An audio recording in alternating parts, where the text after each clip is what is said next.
Muito bem, sejam bem-vindos ao canal Missões na Europa. Eu sou Cleiton Carvalho e hoje nós vamos conversar com alguém muito especial que está servindo ao Senhor, cumprindo o ID, cumprindo sua missão aqui nesse continente. Fica ligado que depois da vinheta a gente já volta.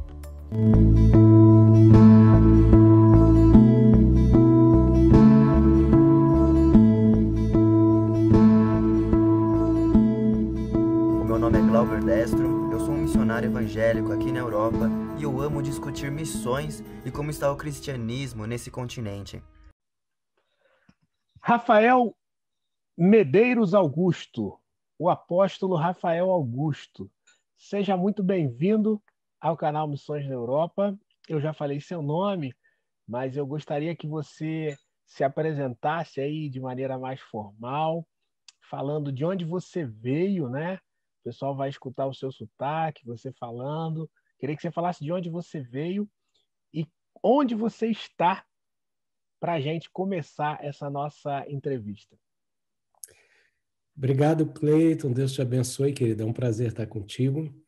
Eu sou brasiliense de nascimento, né? E brasileiro, nascido na capital federal.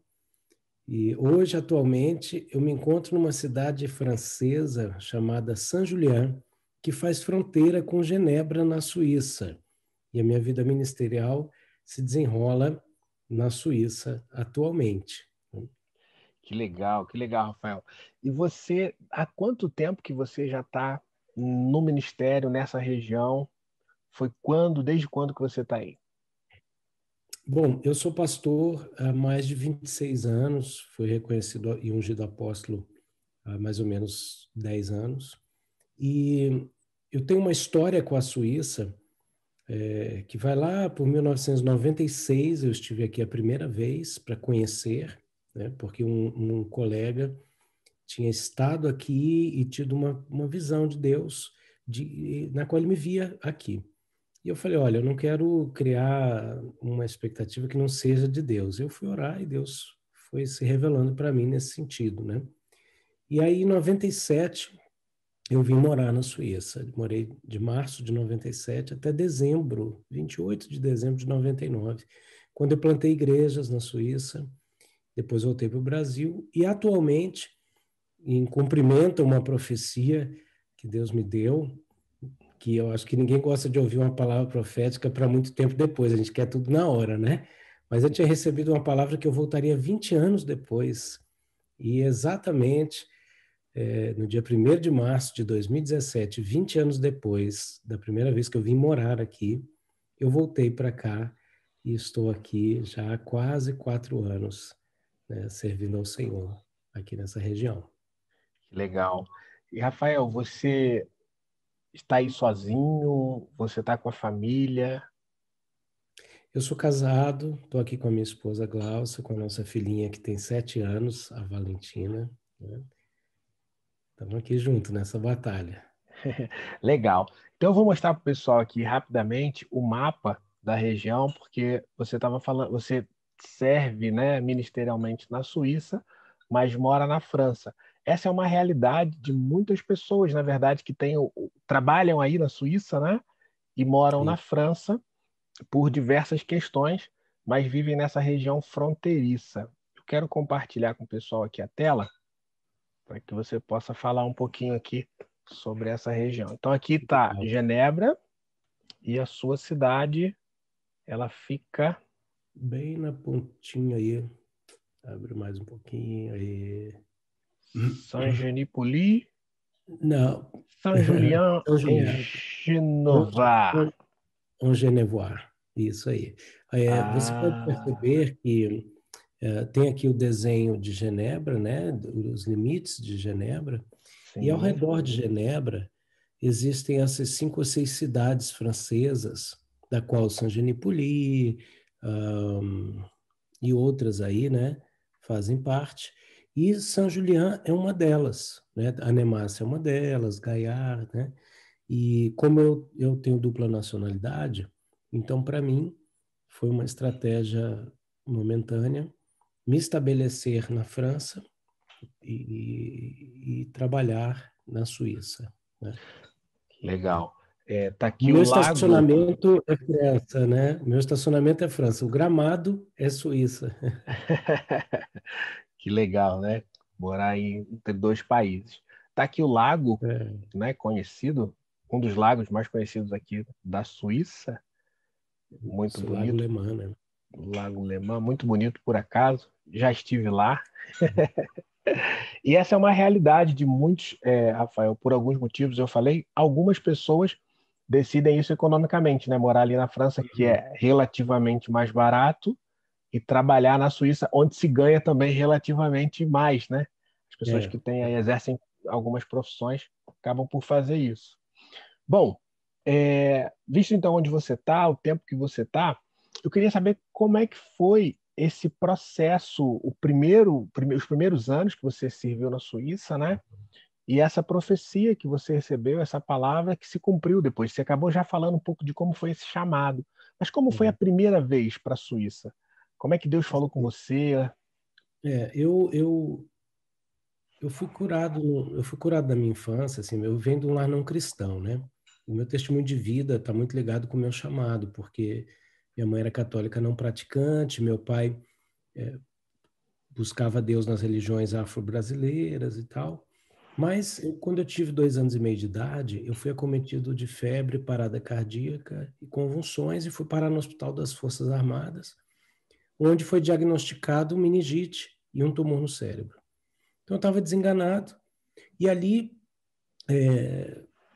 um médico cristão ouviu a voz do Espírito Santo e perguntou para minha mãe se ela aceitava uma oração. E quando ele começou a orar, minha mãe viu Jesus. E ali Uau. minha mãe se converteu, eu fui radicalmente curado, meu pai se converteu um ano depois. E nós crescemos na Igreja Batista Central de Brasília, uma igreja renovada, né? E durante toda a minha infância e a minha juventude ali, até os 19 anos, eu recebi muitas palavras proféticas direcionando assim para ministérios e até mesmo para as nações. E a gente, quando tem essa idade, a gente idealiza um monte de coisa, não sabe como é que vai ser, né? Mas eu me tornei pastor muito cedo, né? No ano que eu fiz 20 anos, eu me tornei pastor. E, e então eu conheci esse jovem que era um ex-menino de rua, se tornou um pregador pentecostal. E ele esteve aqui, teve essa visão, falou para mim. E eu fui orar, né? Eu falei, Deus, como é que é isso? E Deus me deu uma visão para a Suíça.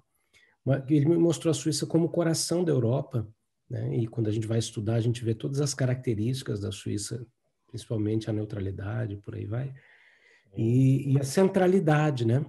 E eu vi ela como um coração, e Deus me dizia que para o sangue de Cristo passar para o corpo, ele tinha que ser bombeado. Então, a Suíça ia ter esse papel num momento muito especial de avivamento no fim. E aí, é lógico, a gente vai estudar a história de Genebra, a história do avivamento na Europa, em que a Suíça tem um papel muito forte, né? E em 96, eu tomei uma atitude, assim, eu falei, não, eu conhecia alguns missionários, algumas missionárias que também tinham algum contato aqui, e eu decidi vir e conhecer. E conheci um pequeno grupo que estava orando para que Deus trouxesse um pastor para eles. E a profecia que eu tinha recebido, nessa época, confirmando tudo isso, né, era de que eu ia receber um convite para ser pastor numa igreja que não tinha pastor. E quando eu vi aquilo, eu pensei, bom, é isso aqui que Deus está cumprindo, né? E, e aí não foi tão simples, porque assim, na verdade, eu não tinha noção, né? Eu tinha 20 e poucos anos, eu não tinha noção que era sair do Brasil, viver na Europa. Então, foi um pouco turbulento. Em 97 eu vim para cá até mesmo sem saber as questões legais, de documento, de tudo isso. Eu fui descobrindo ao longo do caminho e lidando com todas as situações de legalização, de regularização. Então, assim, a minha saída do Brasil se deu em 96 para conhecer, e em 97 eu me mudei para Genebra, né? E ali vivi 3 anos ministeriais, onde realmente não foi, humanamente falando, não foi fácil. Deus fez grandes milagres, grandes coisas, mas eu creio que alguns pontos que eu posso dizer para você, assim, bem objetivamente, eu não sabia como lidar com as questões de documento, né? Você falar que você vai ter um chamado missionário no Brasil, as pessoas até se comovem, mas quando fala missões, as pessoas imediatamente pensam em África. Então, imagine, em 97, eu falar que eu tinha um chamado para a Suíça, as pessoas riam na minha cara, né? Eu também quero um chamado como esse. É, Mas hoje ainda tem gente que não entende, imagina na época. Hoje eu tive a oportunidade de ter conhecido a Suíça, mas também de ter estado em África do Sul, Namíbia, e conhecer as realidades desses lugares. E aí eu chego à seguinte conclusão: não existe campo fácil. E todo lugar onde Deus nos envia, seja a nossa cidade, o nosso bairro, ou um país desconhecido, ele é um campo missionário. E se a pessoa não consegue enxergar aonde ela está como um campo missionário, ela se tornou um campo missionário, ela precisa ser alcançada. uau. Que realidade, hein? É. Magnífico. E aí você foi e começou o trabalho de plantação de igrejas depois? Você plantou Então, igreja? eu cheguei aqui, tinha um pequeno grupo, eu não sei o número de pessoas, talvez 15, 20 pessoas, eu não me lembro. Mas não era muita gente. E você sabe, na Europa não é igual no Brasil, aqui tem muita dificuldade de lugar, né? Espaço. Na Suíça, a Suíça é pequena e tudo é muito caro, a vida é muito cara. Então a gente não consegue facilmente alugar um lugar para fazer culto. Então a gente subalugava uma igreja que nem existe mais, essa igrejinha, pegou fogo, literalmente, Uau. mas a gente subalugava alguns horários nessa igrejinha, que era uma antiga igreja protestante, e a gente começou a fazer cultos ali. Então, nós saímos do culto nas casas para esse lugar. E dali, a gente fez uma grande proeza naquela época, que foi alugar sozinho um auditório, um salão, uma antiga garagem transformada numa igreja, sabe? De um pastor indiano que estava já na Suíça há alguns anos e que eles tinham crescido e eles não cabiam mais ali. Então eles tinham ido para um outro lugar, eles estavam orando para que uma igreja pegasse aquele lugar. E aquele pastor me Legal. olhou com os olhos de Cristo e então a gente foi para ali. E esse foi o começo dessa história. Que legal, Rafael. É, eu queria saber, queria que você falasse um pouquinho para gente como é o evangelho na Suíça. Você falou, a Suíça ela tem uma participação muito significativa na história dos avivamentos na Europa, mas também foi terra de reformadores, né? A Uhum. Suíça, a gente abrigou Calvino e mais uma turma aí. É. Então, inclusive na Constituição do país, né? A Constituição começa aí fazendo uma referência a Deus, ao Senhor, e por isso acredita-se, né, que é um dos diferenciais desse país, dele ser Sim. tão próspero, né, tão abençoado, tão tranquilo, se é assim que se pode dizer. Mas eu queria que você falasse da realidade da Suíça hoje, em relação ao evangelho. Há muitas igrejas evangélicas, há igrejas genuinamente suíças, há igreja de imigrantes. Como é que está o evangelho no país hoje? Hum, olha só, o norte da Suíça tem igrejas em número de pessoas maiores do que a região de Genebra, a região sul, tá? Então, assim, na região de Genebra tem muitas e muitas igrejas de várias nacionalidades. E quando eu digo igrejas, são desde pessoas que se encontram nas casas ou subdivisões de vários ministérios que vão se dividindo e vão fazendo seus ministérios. E vão subalugando espaços e vão fazendo seus cultos. Essa é uma realidade, tá? Tem uma outra igreja brasileira com mais expressão, né? Aí com 100, 200 membros, que isso para Genebra é uma grande igreja, né? E Tem as igrejas suíças, né? E, em Genebra, pastores que têm ali a sua metodologia, a sua liturgia. Hoje, em comparação a 25, quase 25 anos atrás, eu vejo o suíço muito, muito aberto para o mover dos dons do Espírito, muito aberto, muito aberto.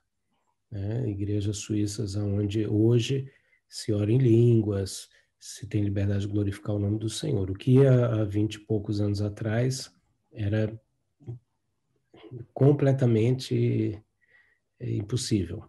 Né? Eu me lembro de chegar aqui, de entrar na igreja, dar um glória a Deus mais alto, as pessoas te olharem e dizer assim, ó, a próxima vez você fica quietinho, né? Então, Cleiton, como está o evangelho?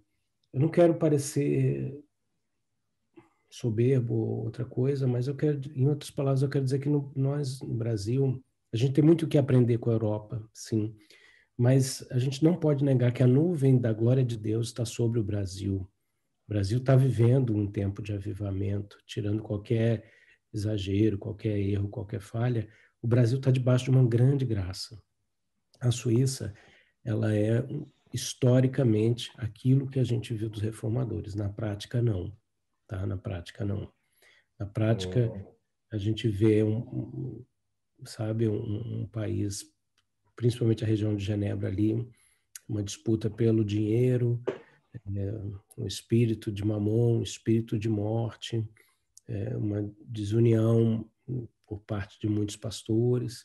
E aí eu quero dizer, sem medo de errar, a Suíça está 20 anos atrás daquilo que Deus já derramou para muitos no Brasil, 20 anos atrás, sabe? Quando eu vim há 20 e poucos anos atrás, eu olhei e falei, meu Deus, tá longe, tá longe. E aí a gente vê, assim, que quanto Deus tem dado para a gente.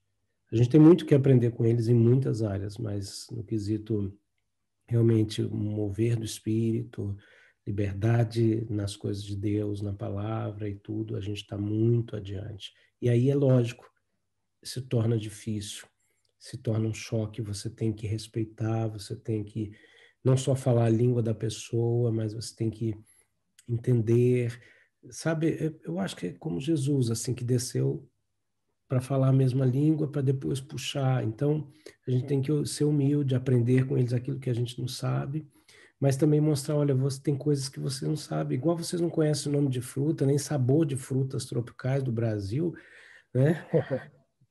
E aí o desafio é esse, porque nós somos terceiro mundo, né? Eu brinco com o pessoal, eu falo assim, o pessoal acha que eu não passo luta porque eles dizem que eu tenho cara de rico, sabe? E aí o pessoal fala, Rafael é tranquilo, tem cara de rico, vive de boa, né? E acha que eu não tenho luta, né? E ainda com chamado para a Suíça, aí é complicado, né? Eu parei de sofrer com isso e decidi assumir. Amém, profetiza, irmão. Mas a verdade é que, no fundo, existe o orgulho de um país que está acima da Europa, né? A Suíça, você fala, nós somos europeus, a Suíça fala, não, só um minutinho, a gente não é, a gente está acima, né? E isso se torna um desafio muito grande para o evangelho, porque a Bíblia fala que sem arrependimento ninguém pode ver o reino, né?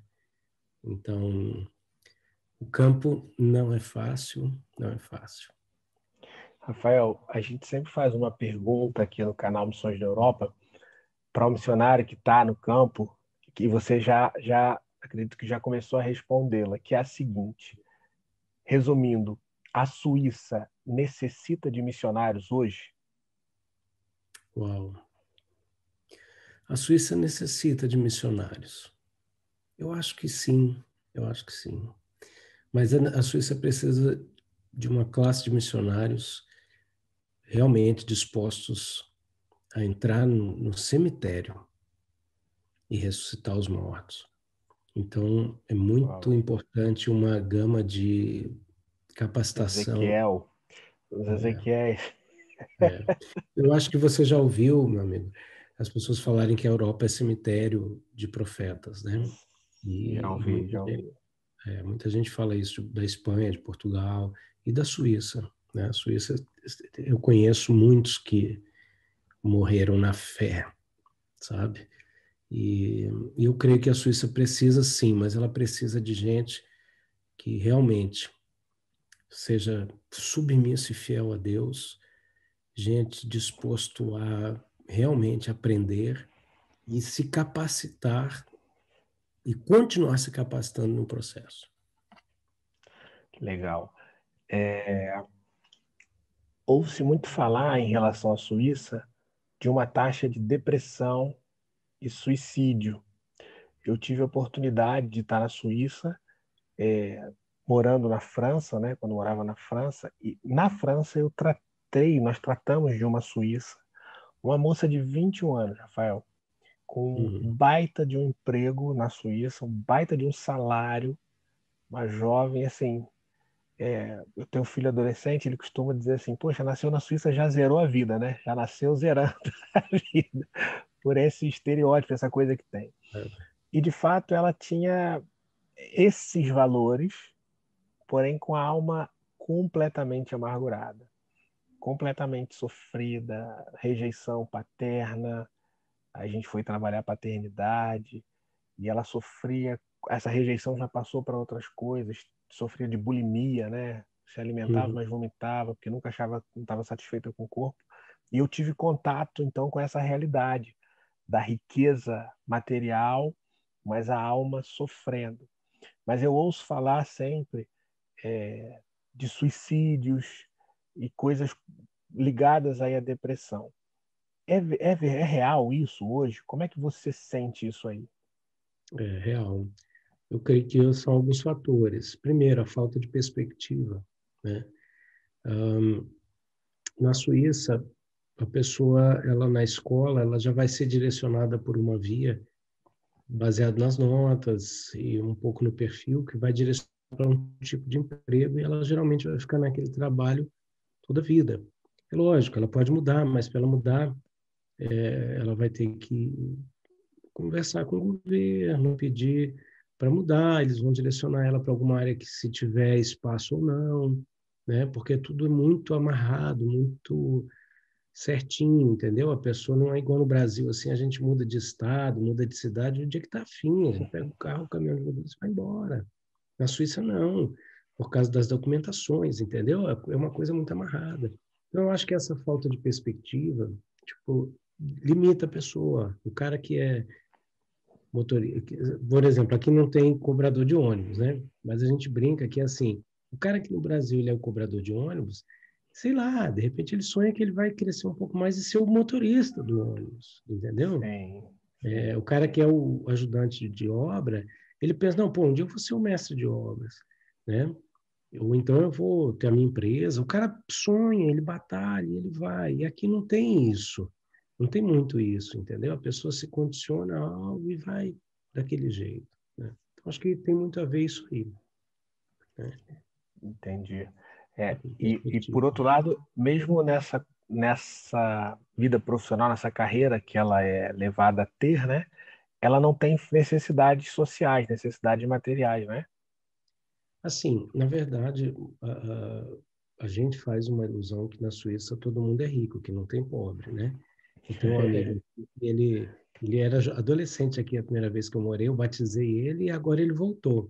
E ele dizia que os amigos dele no Brasil falavam assim, cara, né, você está indo para a Suíça, quando você entrar no avião, em cima do Atlântico, cara, quando você estiver no meio do caminho, vai cair um laptop de ouro no seu colo, roupas de ouro. E não é verdade. Tem gente pobre na rua. Sabe uma coisa que tem, que a gente vê em Genebra? A gente vê pessoas andando com mala na rua. E não é porque ela está indo para o aeroporto viajar, é porque ela não tem onde dormir. Entende? Uau. É, tem gente pobre na Suíça. Tem gente que tem situações aqui que a gente não imagina. O quanto a gente é rico no Brasil.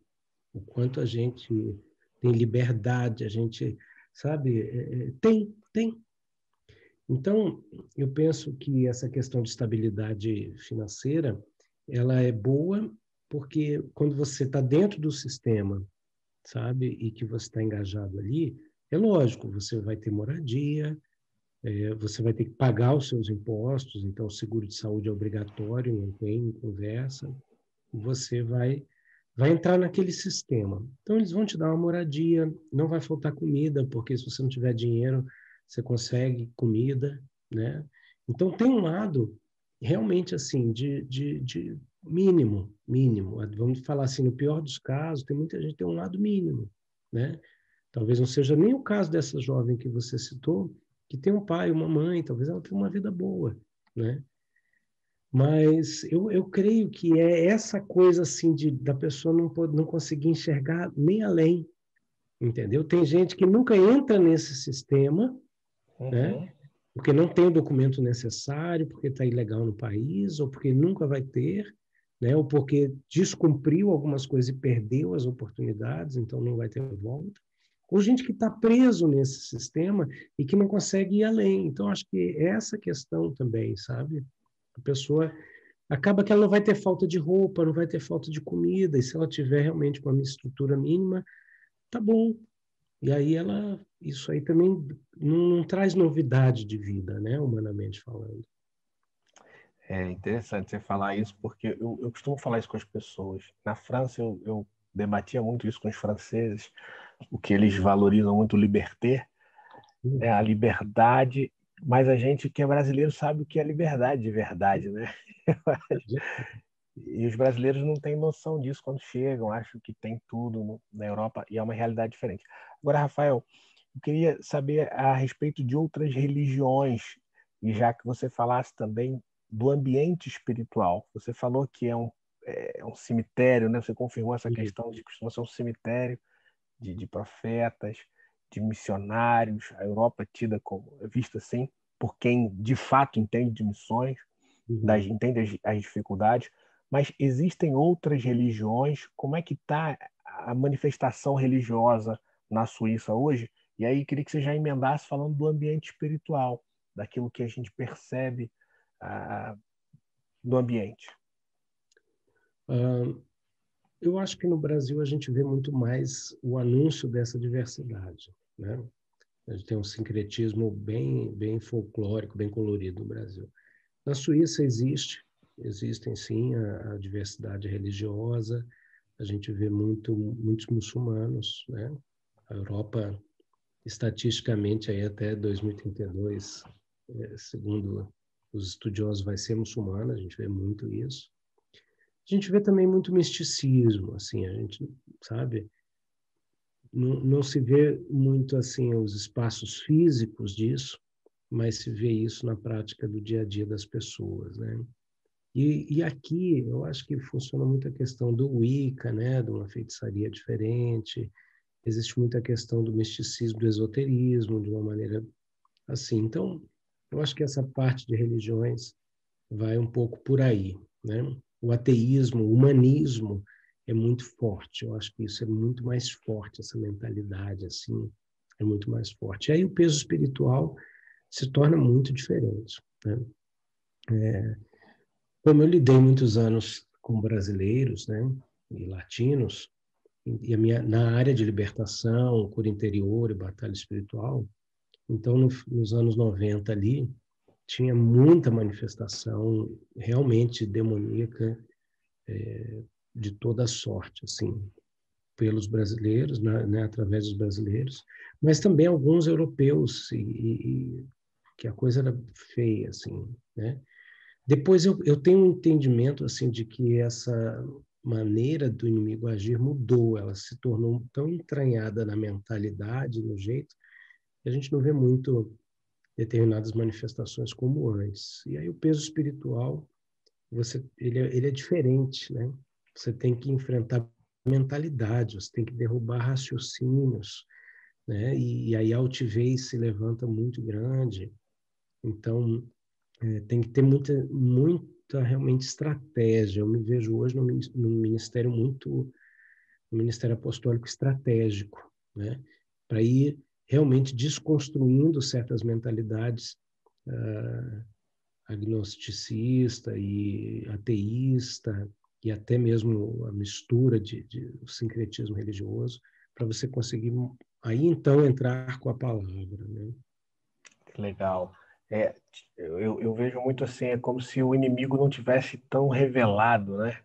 Nós sabemos quem é o nosso Isso. inimigo, mas ele fica meio que entra na sociedade, é diferente do que no Brasil a pessoa vê, vamos expulsar o demônio, fizeram macumba e fizeram não sei o quê.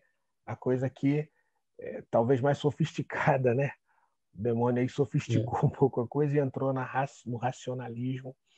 Então isso é muito importante, quem está no Brasil e quem é vocacionado ouvir, né? E eu, aproveitando isso, eu quero falar um pouco também das línguas. A Suíça é um país que fala quantas línguas, Rafael? Existem 4 idiomas oficiais na Suíça. E a Suíça é um país... Cabem 113 suíças dentro do Brasil. Então, Uau. assim, imagina, a Suíça é do tamanho de Porto Alegre e Grande Porto Alegre, falando 4 idiomas oficiais.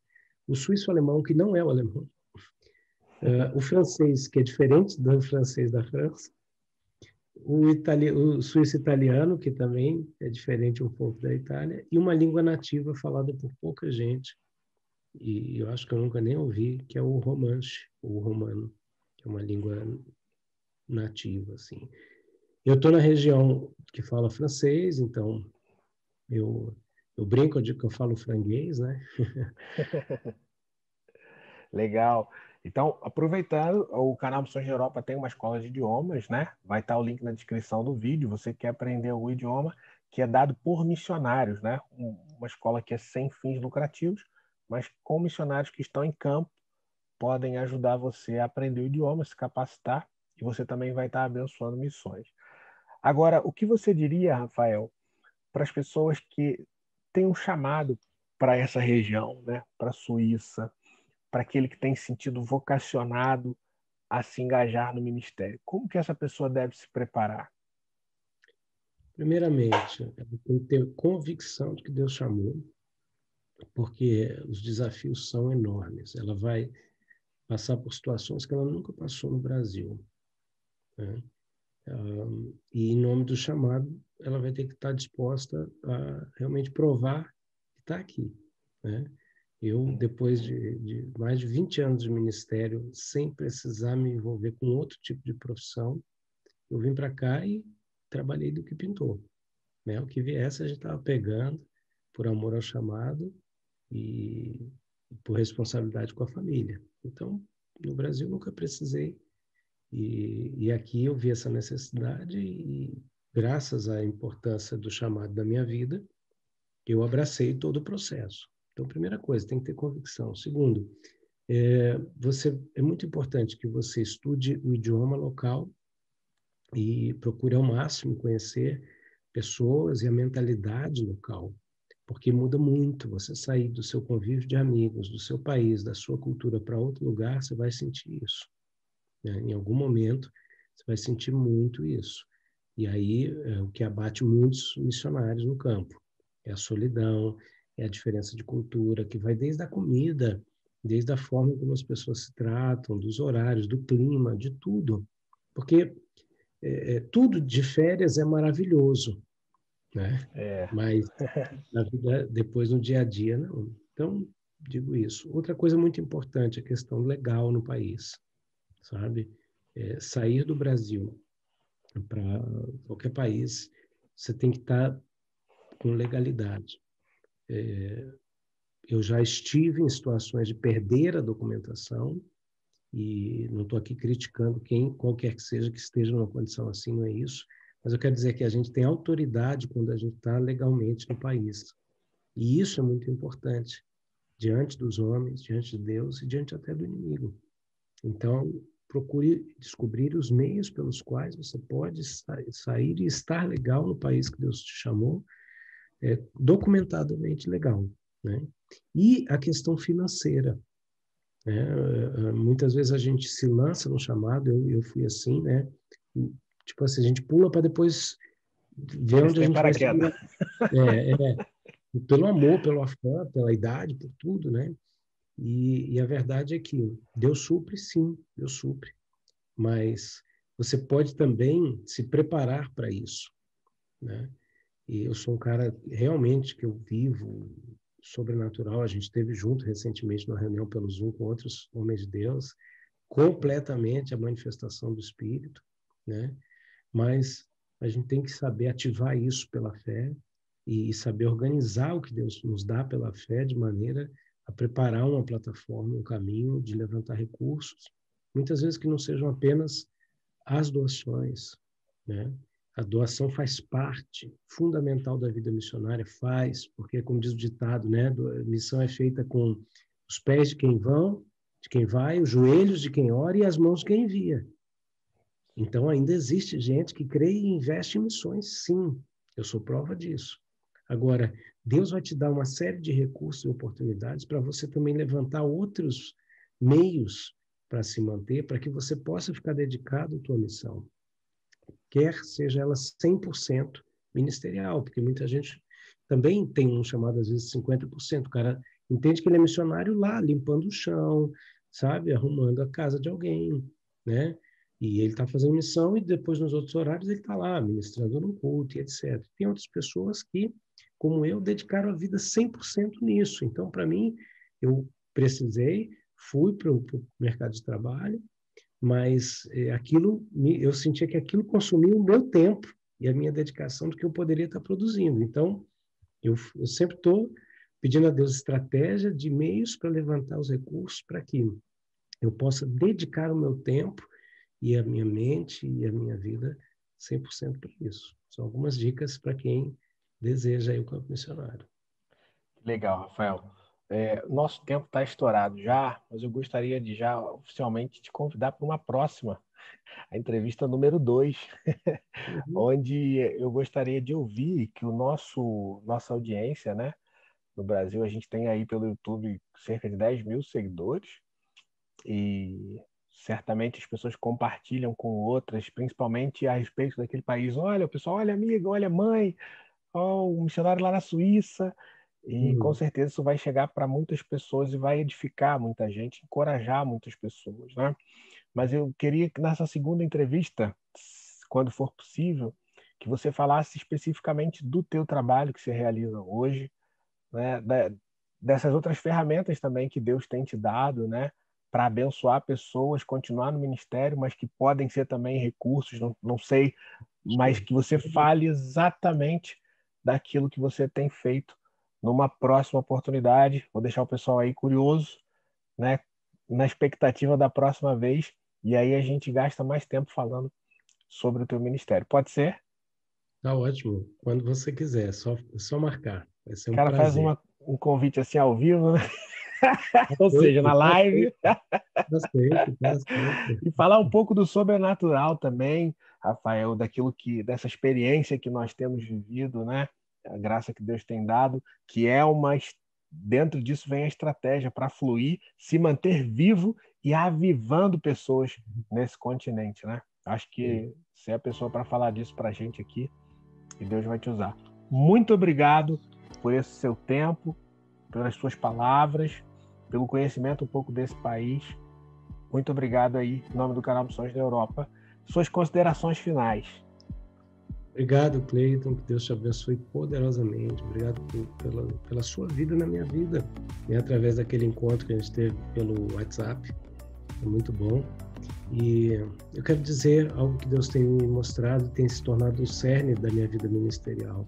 O teu problema de hoje, você que me escuta, o teu problema de hoje é o teu ministério de amanhã. Deus te consola na sua tribulação, para que você console pessoas que estejam passando pela mesma situação.